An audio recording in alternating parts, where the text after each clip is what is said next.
اور تیسرا حکم لعلکم تفلحون، تاکہ تم مراد پاؤ، اور تیسرا حکم اطیعوا اللہ ورسولہ، اور دیکھو تیسرا حکم یہ ہے کہ جو ڈسپلن ہے اس کی پابندی کرو، حکم مانو اللہ کا اور اس کے رسول کا۔ اب ویسے تو یہاں اللہ کا حکم بھی کہا گیا ہے، ظاہر بات ہے کہ وہاں تو ہر وقت جو حکم آتا تھا وہ رسول کا حکم آتا تھا، اس لیے کہ قرآن بھی آ رہا ہے تو رسول کی زبان سے ادا ہو رہا ہے،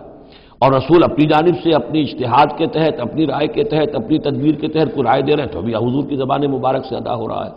تو ویسے کہنے کو یہ اللہ اور اس کے رسول کی اطاعت کرو، لیکن عملاً وہ رسول اطاعت بن جاتی ہے۔ بمصطفیٰ برساں خیش را کہ دی ہمہ اوست، واطیعوا اللہ ورسولہ ولا تنازعوا، اور دیکھو آپس میں جھگڑو نہیں۔ یہی وہ الفاظ آئے ہیں جو سورہ آل عمران میں ہم پڑھ چکے ہیں۔ وَلَقَدْ صَدَقَكُمُ اللَّهُ وَعْدَهُ إِذْ تَحُسُّونَهُم بِإِذْنِهِ حَتَّىٰ إِذَا فَشِلْتُمْ وَتَنَازَعْتُمْ فِي الْأَمْرِ وَعَصَيْتُم مِّن بَعْدِ مَا أَرَاكُم مَّا تُحِبُّونَ۔ اب یہ ایک سال بعد ہونے والا ہے، یہ ایک سال پہلے ان سے کہا جا رہا ہے نظم کی پابندی کرو، اطاعت رسول پر کاربند رہو، ولا تنازعوا، اختلاف نہ کرو، جھگڑا نہ ڈالو، فتفشلوا، تو تم ڈھیلے پڑ جاؤ گے، وتذهب ريحكم، اور تمہاری ہوا اکھڑ جائے گی، واصبروا، اور ثابت قدم رہو، ان اللہ مع الصابرین، یقیناً اللہ تعالیٰ صابروں کے ساتھ ہے، اللہ کی نصرت، تائید اہل صبر کے ساتھ ہے۔ ولا تکونوا کالذین خرجوا من دیارہم بطرا ورئاء الناس، ان لوگوں کے مانند نہ ہو جانا کبھی جو نکلے تھے اپنے گھروں سے اتراتے ہوئے، اینٹتے ہوئے، اکڑتے ہوئے لوگوں کو دکھانے کے لیے۔ یہ وہ قریش کا لشکر جب چلا ہے تو ابو جہل نے جو بھی ساز و سامان کیا تھا اس کے لیے ڈھول ڈھمک کا بھی تھا، اور اس کے ساتھ جو ہے ہر طرح کا لاؤ لشکر، تو وہ تو جا رہے تھے بالکل اس خیال سے کہ فتح ہماری ہے ہی ہے اور ہم مسل کر رکھ دیں گے، جیسے مچھر کو مسل دیا جاتا ہے، یہ مسلمان ہیں ہی کتنے۔ وہ جو ہے خوب اپنے شان و شوکت کا مظاہرہ کرتے ہوئے جا رہے تھے، وَيَصُدُّونَ عَن سَبِيلِ اللَّهِ، اور حقیقت کیا تھی کہ اللہ کے راستے سے روک رہے تھے، وَاللَّهُ بِمَا يَعْمَلُونَ مُحِيطٌ، اور جو کچھ وہ کر رہے تھے اللہ اس کا احاطہ کیے ہوئے تھا، اللہ کے قابو سے باہر جانے والی ان کی کوئی تدبیر نہیں تھی۔ وَإِذْ زَيَّنَ لَهُمُ الشَّيْطَانُ أَعْمَالَهُمْ، اور جب کہ شیطان نے ان کے لیے ان کے اعمال کو مزین کر دیا تھا، وَقَالَ لَا غَالِبَ لَكُمُ الْيَوْمَ، اور اس نے ان کے کان میں یہ پھونک ماری تھی، یہ وسوسہ ڈالا تھا، آج تم پر کوئی غالب نہیں آ سکتا۔ مکے سے نکلی ہو نفری اور 1000 کی، یہ تو گویا کہ بڑی انہونی سی بات تھی، عرب کے اندر اس طرح کے مواقع بہت کم آتے تھے۔ لا غالب لکم اليوم من الناس، کوئی انسانوں میں سے تم پر غالب نہیں آ سکتا، وانی جار لکم، اور میں بھی تمہارے ساتھ ہی ہوں۔ فلما تراءت الفئتان، اور جب دونوں لشکروں نے ایک دوسرے کو دیکھا، آمنے سامنے ہوئی، نکص علی عقبیہ، تو وہ شیطان اپنی ایڑیوں کے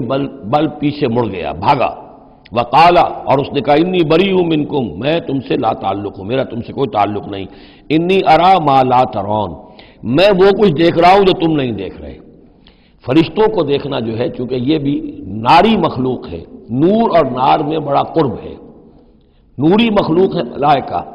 اور ناری مخلوق ہے جن، اور یہ جن ہے عزازیل ابلیس، تو اس کو نظر آ گیا فرشتے آ رہے، انی ارا ما لا ترون، میں وہ کچھ دیکھ رہا ہوں جو تم نہیں دیکھ سکتے، انی اخاف اللہ، مجھے اللہ کا خوف ہے، واللہ شدید العقاب، اور اللہ سزا دینے میں بہت سخت ہے۔ اذ یقول المنافقون والذین فی قلوبہم مرض، اب یہ ایک نقشہ تو یہ تھا کہ جب چلے آ رہے تھے قریش کا لشکر لے کر ابو جہل اور اس کے ساتھی سردار، اور ادھر شیطان بھی ان کو پہلے تو پیٹ ٹھوکتا ہوا آ رہا ہے، اور عین وقت پر جو ہے وہ ان کو ساتھ چھوڑ کر بھاگا ہے۔ ادھر جب مدینے کے اندر، اب جہاں وہاں سے مسلمان چلے تھے، حضور چلے تھے، تو جو کوئی منافق پیچھے رہ گئے تھے وہ اب باتیں کر رہے تھے۔ اذ یقول المنافقون والذین فی قلوبہم مرض، جبکہ کہہ رہے تھے وہ منافق لوگ اور وہ لوگ کہ جن کے دلوں میں روگ تھا، غر ہؤلاء دینہم، ان مسلمانوں کو تو ان کے دین نے بالکل دھوکے میں ڈال دیا ہے، مت ماری گئی ہے، دماغ خراب ہو گیا ہے، قریش سے ٹکرانے چلے ہیں، ان کی عقل جواب دے گئی ہے۔ ہم تو پہلے بھی سمجھتے تھے کہ یہ سفہاء ہیں، بے وقوف ہیں، احمق ہیں، لیکن اب تو معلوم ہوتا ہے کہ سرے سے مت ماری گئی، غر ہؤلاء دینہم، ان کے دین نے ان کی مت مار دی۔ وَمَن يَتَوَكَّلْ عَلَى اللَّهِ فَإِنَّ اللَّهَ عَزِيزٌ حَكِيمٌ، انہیں کیا پتا کہ جو کوئی توکل کرے اللہ پر تو اللہ تعالیٰ زبردست ہے، حکمت والا۔ وَلَوْ تَرَىٰ إِذْ يَتَوَفَّى الَّذِينَ كَفَرُوا الْمَلَائِكَةُ، اور کاش تم دیکھ سکتے جب کہ قبض کرتے ہیں فرشتے ان کافروں کو، ان کی جانوں کو، یضربون وجوہہم، ان کے چہروں پر ضرب لگاتے ہوئے، وادبارہم، اور ان کی پیٹھوں پر، وذوقوا عذاب الحریق، اور کہتے اب چکھو جلنے کا عذاب۔ ذالک بما قدمت ایدیکم، اور یہ وہ کچھ ہے جو تمہارے اپنے ہاتھوں نے آگے بھیجا ہے، وان اللہ لیس بظلام للعبید، اور یہ کہ اللہ تو ہرگز اپنے بندوں کے حق میں ظالم نہیں ہے، ظلم کرنے والا نہیں ہے۔ کداب آل فرعون والذین من قبلہم، جیسے کہ معاملہ ہوا آل فرعون کا اور ان کا جو ان سے پہلے تھے۔ آل فرعون سے پہلے قوم شعیب سے پہلے صدوم اور عمورہ کی بستیاں، ان سے پہلے قوم سمود، ان سے پہلے قوم عاد، ان سے پہلے قوم نوح، یہ ہم سورہ اعراف کے اندر یہ ساری چیزیں پڑھ کر آئے۔ کداب آل فرعون والذین من قبلہم کفروا بآیات اللہ، انہوں نے بھی اللہ کی آیات کا کفر کیا، فاخذہم اللہ بذنوبہم، تو اللہ نے پکڑ لیا انہیں ان کے گناہوں کی پاداش میں۔ ان اللہ قوی شدید العقاب، یقیناً اللہ تعالیٰ قوی ہے، قوت والا ہے، زور آور ہے، اور سزا دینے میں سخت ہے۔